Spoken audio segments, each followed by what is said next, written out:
2024 లేదా 25లో డిగ్రీ లేదా బీటెక్ చదివారా? సాఫ్ట్వేర్ జాబ్ కోసం ఎదురు చూస్తున్నారా? అయితే కోడ్ జ్ఞాన్ 100 డేస్ కోర్సులో చేరండి, జాబ్ సాధించండి.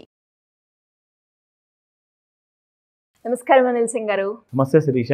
మీరు ఎప్పుడూ చెప్తూ ఉంటారు, వార్ జరుగుతుంది అంటే ఏ మెటల్ మీదన్నా దాని ఎఫెక్ట్ పడుతుందో లేదో తెలియదు, కానీ గోల్డ్ మీద మాత్రం దాని ఎఫెక్ట్ చాలా ఉంటుంది అని. సో ఇప్పుడు మనం చూసుకుంటే రష్యా ఉక్రెయిన్ వార్ జరుగుతుంది. మనకు అందరికీ ట్రంప్ గారు కూడా తెలుసు, ఆయన మాట్లాడే పదం ఏదైతే ఉందో దాని ఇంపాక్ట్ కూడా గోల్డ్ మీద పడుతుంది అని. అంటే ఇప్పుడున్న గోల్డ్ రేటు ఇప్పుడు జరుగుతున్న సందర్భాన్ని బట్టి ఎలా మార్పు చెందే అవకాశం ఉందంటారు? వార్ అనేది జీవితకాలం నడిచేది కాదు. కొన్ని నెలలు, కొన్ని వారాలు, మేబీ ఒక సంవత్సరం ఆరు కొన్ని సంవత్సరాలు కూడా నడవచ్చు. బట్ శాశ్వతం కాదు అది. ఎందుకంటే ఎవరో ఒకరు ఫినిష్ అయిపోతారుగా. ఫినిష్ అయిపోతే మీకు అక్కడ వార్ ఎక్కడ ఉంటుంది? So temporary situation. కానీ పర్మనెంట్ సిచ్యువేషన్ గురించి మనం మాట్లాడుకుంటే గోల్డ్ అసలు దాని పర్మనెంట్ సిచ్యువేషన్ ఏంటి అంటే, ఎవరు ఎంత కొట్లాడుకున్నా ఆర్ ఒకవేళ ఫైట్ చేసుకోకున్నా కానీ అందరు ప్రశాంతంగా ఉండి హ్యాపీగా ఉండి భాయ్ భాయ్ అని చెప్పారు, సంతోషంగా ఉన్నారు అన్నా కానీ గోల్డ్ మాత్రం పెరుగుతుంది. ఎందుకు చెప్తున్నానంటే ఇది శాశ్వతం, ఇది పర్మనెంట్. సో ఈ విషయం గుర్తుపెట్టుకోండి.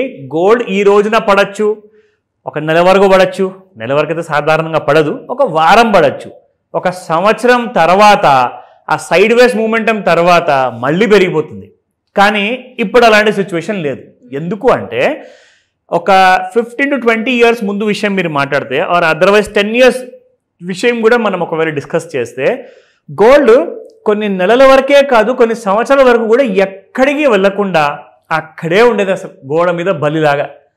Sorry to use that word, but fact of the matter ఏంటంటే ఎటు కదలకుండా ఒకే ప్రైస్లో ఉండేది. జనరల్గా మహా అంటే అటు ఒక 10 రూపాయలు, కింద ఒక 10 రూపాయలు అలా ఉండేది అనమాట గోల్డ్. కానీ గత ఒక సంవత్సరంలో చూసుకుంటే 30% పెరగడం ఏంటంటే అసలు 1 yearలో గోల్డ్, ఒక 1 or 2 yearsలో మీకు స్టాక్ మార్కెటే ఒక్కోసారి 12% కంటే ఎక్కువ ఇయ్యదు. ఇక్కడ బంగారం మీకు 30% ఇచ్చింది. అంటే ఇప్పుడు ఏంటంటే we are into extremely volatile kind of a situation. Volatility అంటే ఏంటి? బేసిక్గా ఏంటంటే ఇప్పుడు ఒక ప్రైస్ ఎక్స్ ప్రైస్లో స్టార్ట్ అయిందండి, వైకి వెళ్ళింది, తర్వాత జెడ్కి వచ్చింది. సో XYZ అనేది మాత్రం ఎప్పుడు మీరు చార్ట్లో చూస్తే కింద మీద జరుగుతుంటుంది. సో పార్టిసిపెంట్స్ పెరిగిపోయారు, జనాల దగ్గర డబ్బులు వచ్చేసాయి. MCX ఫ్యూచర్స్లో ట్రేడ్ చేసేవాళ్ళు ఇంతకు ముందుకు 1,00,000 మంది ఉంటే ఇప్పుడు 1,00,000 మంది తయారయ్యారు. సో 1,00,000కి 1,00,000కి ఎంత డిఫరెన్స్ ఉంది? 99 లక్షల డిఫరెన్స్ ఉంది. అంతే, అంత డబ్బు మార్కెట్లోకి వచ్చేసింది కాబట్టి సో ఇంకా కిందికి మీదికి గోల్డ్ అనేది మాత్రం పెరుగుతూ పడుతుంటుంది. కానీ నిన్న మన రిజర్వ్ బ్యాంక్ ఆఫ్ ఇండియా, నిన్న అంటే in the sense on Friday రోజున, ఇది మనం వీక్లీ స్పెషల్ చేస్తున్నాం కాబట్టి ఇది వీకెండ్ స్పెషల్ ఇది. సో వీక్లీ స్పెషల్లో మీకు కొన్ని మంచి గుడ్ న్యూస్ కూడా నేను తీసుకొచ్చా. మన రిజర్వ్ బ్యాంక్ ఆఫ్ ఇండియా మన ఇండియాకి ఒక గ్రోత్ ఇంపీటస్ కలిగించాలి అనే ఉద్దేశంతో ఎన్నో నెలల నుంచి వేచి చూసి కళ్ళు కాయలు కాచాయి అనుకోండి. సో నిన్న గుడ్ న్యూస్ ఏంటంటే ప్రతిసారి పావల తగ్గించుకుంటూ లేదంటే పావల పెంచుకుంటూ ఆర్ పెంచేటప్పుడు సమ్ టైమ్స్ ₹1 పెంచుకుంటూ వెళ్ళిపోవడం RBI. కానీ నిన్న ఎక్కడ మూడొచ్చిందో ఇండియా గ్రోత్ స్టోరీని అలాగే లైవ్గా ఉంచాలి అని చెప్పే ఉద్దేశంతో నిన్న ₹1 తగ్గించారు రేట్ ఆఫ్ ఇంట్రెస్ట్. దీనివల్ల కుప్పిగంతులు వేసిందండి నిన్న షేర్ మార్కెట్. ఎంత పెరిగిందంటే నిన్న it was like a dream rally అనమాట. సో గోల్డ్ ఏం చేసింది? గోల్డ్ పడిపోయింది. ఎందుకంటే మార్కెట్కి, ఎకానమీకి, బిజినెస్కి శుభవార్త వస్తే అది గోల్డ్కి బ్యాడ్ న్యూస్ అనమాట.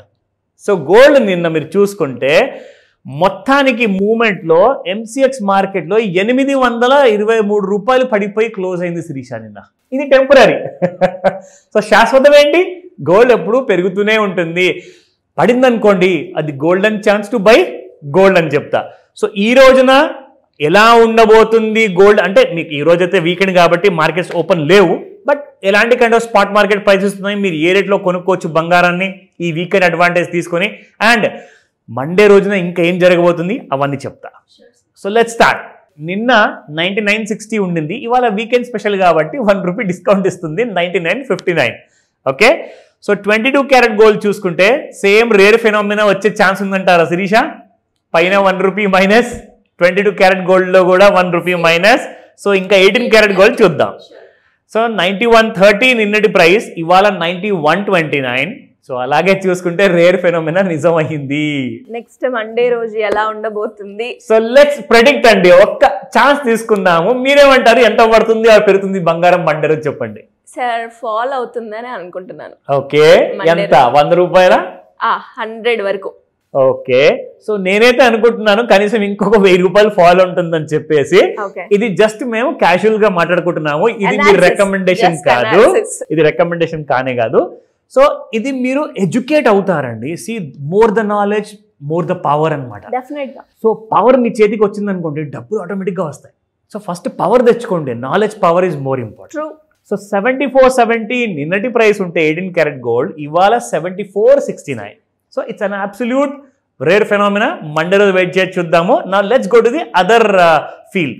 ఇక్కడ గోల్డ్ విషయానికి వస్తే నేను మీకు రెగ్యులర్గా ఇవన్నీ చెప్తాను కదా, కానీ వీకెండ్లో మనకు మార్కెట్స్ ఎలాగో క్లోజ్ ఉన్నాయి కాబట్టి దీని ఇంపార్టెన్స్ అంటూ ఏదైనా ఉంటుందంటే అది మనకు మండే రోజే ఉంటుంది శిరీష. సో మీరు ఇక్కడ gold selling and buying ranges చూసుకోండి. So 98,120 is the first resistance. Support చూసుకుంటే 96,404. అంటే నిన్న గోల్డ్ 97,051లో క్లోజ్ అయింది శిరీష. సో 96,404లో ఫస్ట్ సపోర్ట్ ఉందంటే సో నేను అనుకున్నట్టుగా దాదాపు 1000 రూపాయలు దరిదాపుల్లో పడే ఛాన్సెస్ చాలా ఎక్కువగా ఉన్నాయి. So that is the thing. So ఇక్కడ మనం చూసుకుందాము. In fact I show you one more thing, చాలా ఇంపార్టెంట్. ఎప్పుడైనా గుర్తుపెట్టుకోండి, భయం ఆశ రెండు ఉంటాయి మనిషిలో. ఓకేనా? రేట్స్ కాస్త తగ్గాయి అనుకోండి, మనిషి ఒక ఆశ వస్తుంది ఇంకా బంగారం పడుతుందని. ఓకేనా? రేట్ బాగా పెరిగాయి అనుకోండి, మనిషికి ఆశ పోయి భయం వస్తుంది. So this is called as fear and greed index. International అనమాట. అమెరికాలో చూస్తారు ఇది. ప్రపంచం మొత్తంలో జనాలు ఎక్కడ భయపడుతున్నారో గోల్డ్ కొనడానికి, ఎక్కడ ఆశ పడుతున్నారో గోల్డ్ కొనడానికి చెప్తా పాయింట్స్. ఈ పాయింట్స్ మీరు కావాలంటే నోట్బుక్లో రాసుకోమని చెప్తాను. ఇదిగోండి. సో 69 to 70 దరిదాపుల్లో ఉందనుకోండి, మీకు బంగారము ఎవరు కొనడానికి ముందుకు రారు. సో 9th మే రోజున చూడండి 71 ఉన్నప్పుడు ఎవరు కొనలేదు కాబట్టి కింద పడిపోయింది బంగారం. సో ఎంతకు వచ్చింది? 50 వరకు వచ్చింది 16 మే రోజున. అక్కడి నుంచి మళ్ళీ జనాలు కొనడం మొదలు పెడితే మళ్ళీ చూడండి గోల్డ్ ఎక్కడికి వెళ్ళింది? 72 on the 23rd of May. మళ్ళీ పడిపోయింది మీకు ఆన్ ద 30th May 54. మళ్ళీ ఇక్కడ పెరిగింది 69. కానీ ఇప్పుడు అందరు ఎక్స్పర్ట్స్ ఏమంటున్నారు తెలుసా? అందరూ ఏం ఆలోచిస్తున్నారు? 66. గ్రీడ్ ఈజ్ రెడీ అనమాట. జనాలు ఇప్పుడు కొనుక్కోవడానికి చూస్తున్నారు బంగారం వరల్డ్ వైడ్ అంతా కూడా. So this is fear and greed index మనం తీసుకొచ్చాము. ఎవ్రీ వీకెండ్ స్పెషల్లో మీ అందరికి చూపిస్తా. సూపర్ బోనస్ అంటారు. ఎస్. సో నా I will show you the price intraday charts లో ఎలా ఉండబోతుంది మండే రోజు కోసము. ఈ రోజు నేను వీకెండ్ లో చూపించబోతున్నాను దట్ మండే మార్కెట్స్ ఓపెన్ అయ్యాక ఎలా ఉంటాయి. ఓకేనా? సో ఇక్కడ మీరు చూసుకుంటే once we use this trend line Shirisha, trend line వల్ల ఒక క్లారిటీ మనకు వచ్చింది ఏంటంటే ఇక్కడ బంగారం పెరుగుతూ పోతుంది. ఓకేనా? ట్రెండ్ లైన్ దాటింది కదండి, దాటితే పెరగాలి. కానీ ట్రెండ్ లైన్ బ్రేక్ అయితే తగ్గాలి. So let me show you that also. So ఇక్కడ మీరు చూసుకుంటే బంగారం ఎలా కిందికి రావడం అనేది జరిగిందంటే నిన్న రాత్రి 9 గంటలకి. ఓకేనా? So markets have started falling అనమాట. సో మనం ఏం చెప్పాము? 5 నుంచి 9 మధ్యలో ముహూర్తం ఉంటుంది కదా. సో రేపు మార్నింగ్ ఎలా ఉండబోతుంది 9 గంటలకి, అది నేను మండే మార్నింగ్ చెప్తాను. అట్ ద సేమ్ టైం మళ్ళీ రిపీట్గా, ఎందుకంటే మీరు మర్చిపోయే ఛాన్సెస్ ఉన్నాయి. సాటర్డే సండే ఎంజాయ్ చేస్తారు కాబట్టి. So let me come back to you on Monday. ఈ రోజున డౌట్స్ ఉన్నాయా? ఈ రోజే కాల్ చేసి తీర్చుకోండి. Great information sir. Thank you so much. Welcome Sirisha.